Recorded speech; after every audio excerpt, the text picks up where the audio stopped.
Hey everybody, so today we're going to talk about how to hit the lower running shot, more or less a bump and run if you will, something that kind of gets on the ground sooner and kind of chases out to the hole without having to land it super close with a bunch of spin.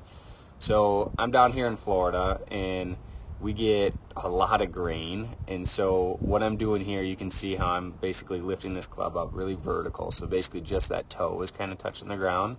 So basically that's just going to have less contact with the ground, less that grain can kind of grab, and just going to be able to brush through the grass a lot easier without it kind of catching and chunking behind it, right? So I get a lot closer to the ball, as you can see. Even my stance is relatively narrow. It's definitely within my shoulder width.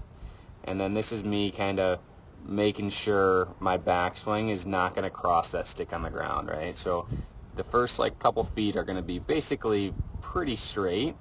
I see a lot of this where people get too much inside too quick, and it's going to be really hard to get back to the golf ball. So this is just a great representation just with the stick on the ground, just to kind of see, okay, did my club kind of cross that stick on the ground? Would I have hit the one that's more vertical and sticking out of the ground? Okay, I want it to feel more like this. Okay, and when I do that, I want to really feel like I can brush the grass and clip the ground at least a little bit, right? That's going to be our best chance to get this ball up in the air and rolling like we want to.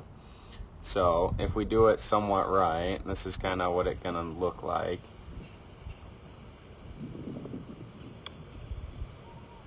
Really smooth, really soft, not overly hard. As you can see, I'll play it again.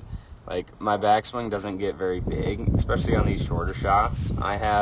This is a 50 degree for me, so it's not a ton of loft, and so it's just going to get on the ground sooner and kind of roll out to the hole.